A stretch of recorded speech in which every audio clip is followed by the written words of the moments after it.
Violinist Yehudi Menuhin's phenomenal career has spanned count them, 8 decades. At the age of 7, he played Mendelssohn's Violin Concerto before an audience of 9,000 people. Proclaimed a genius, he conquered Paris and New York by the age of 11. He has been described as the colossal talent of his time. Over the years, he has extended his virtuosity beyond performance. In 1962, he founded the Yehudi Menuhin School, which has become a training ground for promising young musicians. I am pleased to have him back at this table. Welcome back, sir.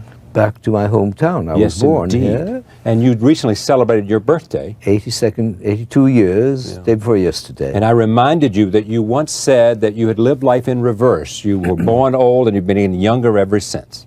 That's true. One of the congratulatory messages I received was indeed that you seem to be getting younger with each year. I'd like to meet you when you're 40. Well, how do you feel today? I mean, you seem young and you seem... I do. Vital. I'm interested in life. I think there's a growing interest in the future.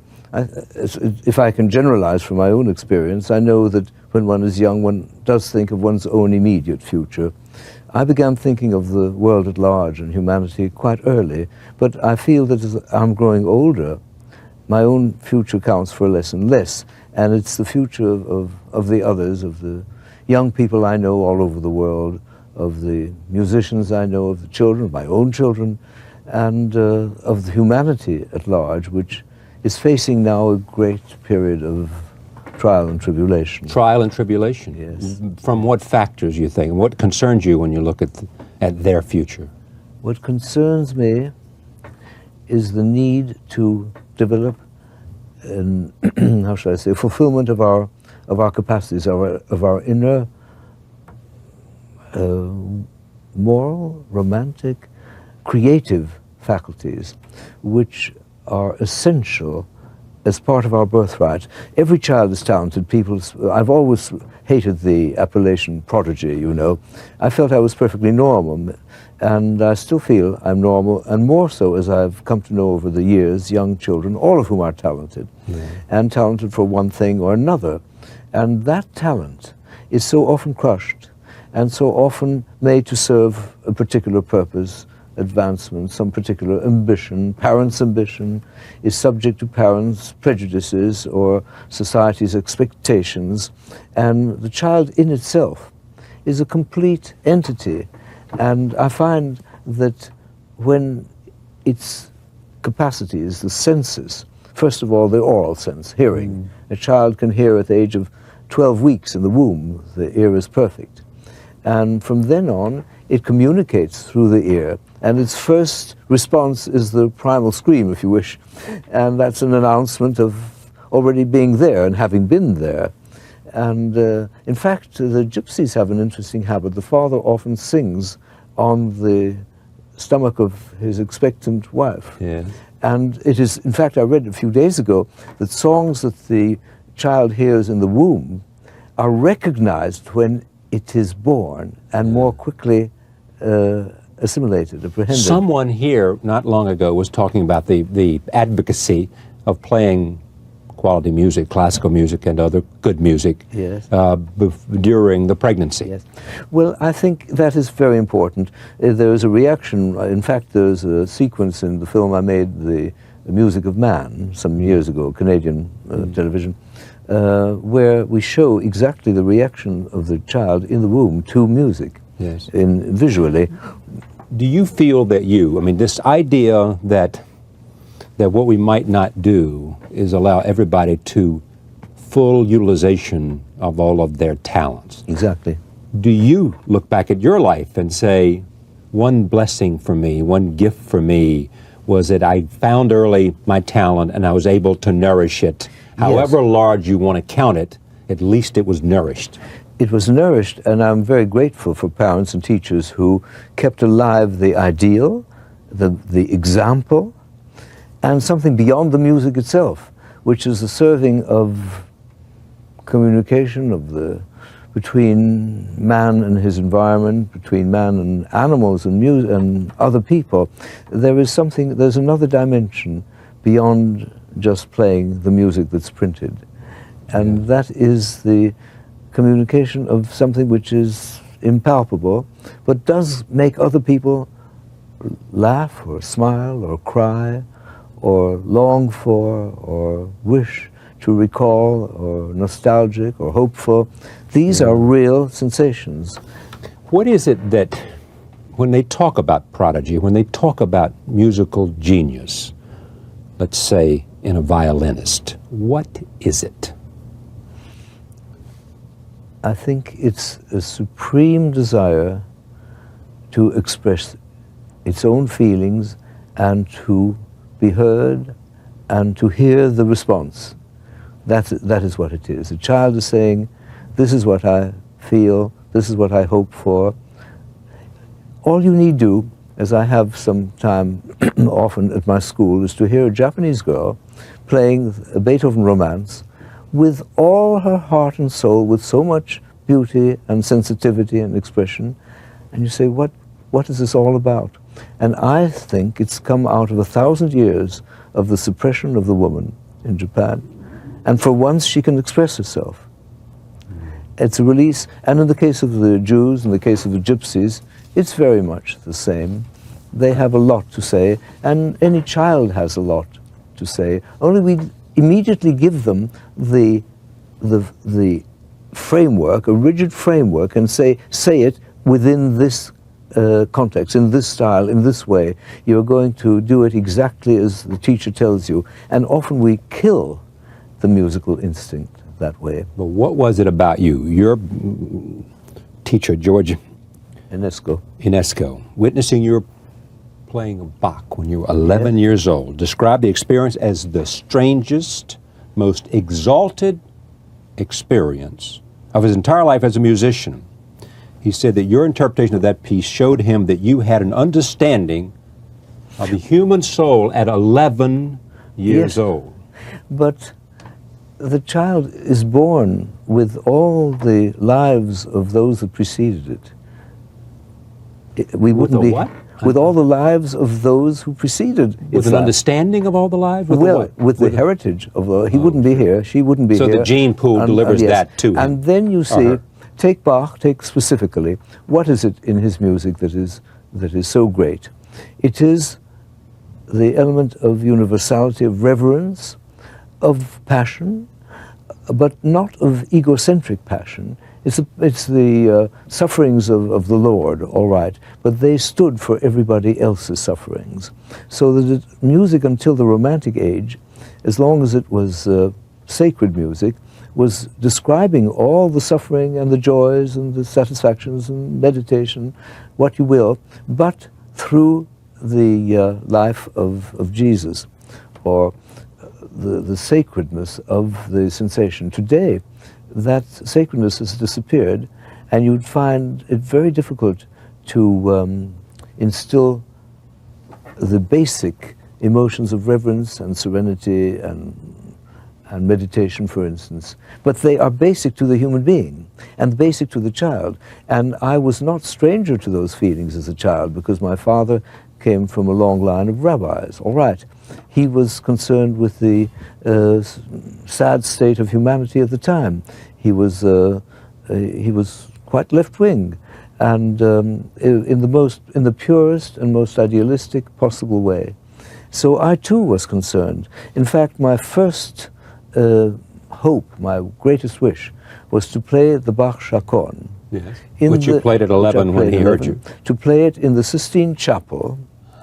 I imagined the Sistine Chapel must be where the center of religion was, and that if I played it well enough, there would be peace on earth. Of course, it's a child's stupid idea, and yet it had a grain of truth. Peace depended entirely on how well I played the piece. If it were really good, it would happen. You ever play the violin in Sistine Chapel? No, never. No, I never have. I did meet the Pope and gave a concert for him some years ago, but I never played in the Sistine Chapel. When have a violin's ever been played in the Sistine Chapel? I don't know. I'm sure it could be. I'm sure these days there would be an objection. The program I played for the Pope had works of the Masonic Mozart, of Protestant Handel, the Bach was sung by an Israeli singer, but the orchestra was composed of Poles, my favorite orchestra, this wonderful Symphony of Varsovia. Warsaw, yeah. And of course, they were thrilled to play for the Pope, as you can imagine. Does your religion, your religious ancestry, is it always present in your music? I think as pure religion, up to a point, as service, as a sacred work, as the first work that was ever dedicated to me, Bloch, a great composer. Ernst Bloch was living in San Francisco at the time, and I was about 7 when he knocked at the door with a manuscript entitled Avoda. Avoda means a form of sacred work. And I've always looked upon whatever I did as having a sacred purpose, simply meaning that I was serving the music, the composer, the communication, and that it has extended itself in a way that music has also become the voice of the voiceless. The voice of the voiceless. Voice of the voiceless. For instance, I'm working, and it's coming along, on an assembly of cultures. In Europe, there are hundreds of cultures which have no voice at all and are pushed around. They've been minorities perhaps in a monolith state, and in any monolith state, it always tries to speak with one voice and not the voice of the minority. And so that has been an ambition of mine, and it's gathering strength, and I think it's quite important. I think it could apply to any composite entity consisting of many voices. When someone asked you how you thought you'd be remembered in 100 years, you said, I don't think they'll remember me at all. I have no works, no masterpieces behind. I really do not live for prosperity. I hope I've been of some use, that is all. You left nothing of enduring value in music. No, I've never composed. Now there are recordings. Is that how you would define enduring value, composition? Well, I think if a great composer does leave something behind, like a great writer or a poet, or a painter, a sculptor, and so on, music is an ephemeral substance, if it's a substance at all. It is tangible in the sense that we resonate to it. It hits our eardrums. But what about great performances that have been recorded? Why isn't that a legacy? Up to a point. But after all, even recording can only really serve to inspire others to play live better or to communicate. They are not end products, really, as a beautiful tapestry would be. Do you think, as some have suggested, that you peaked when you were a very young man, that you hit your best a long time ago, and that you have not necessarily, you got so high, so young? Yes. I think there were certainly ups and downs. I wouldn't necessarily say that I peaked and then consistently unpeaked. I think that there are things that you have done since in your teens that you think is every bit as good as you did then. Well, no, I think that's going back too far. When do you think you were your best? As a violinist? As a violinist. I would say, with some exceptions, up to about 15 years ago. But of course there would be exceptions, but there would be also moments.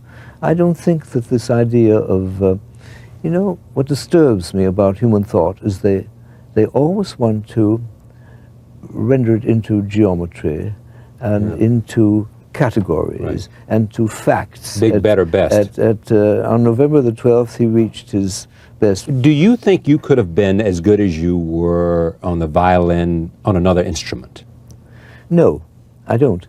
Knowing children from my school and so on, there are children that want to play the violin and others that want to play the piano, and even such who insist on playing the double bass. Even if it's a little double bass, they want to play the double bass. The violin is easy to explain because it's the nearest to the human voice.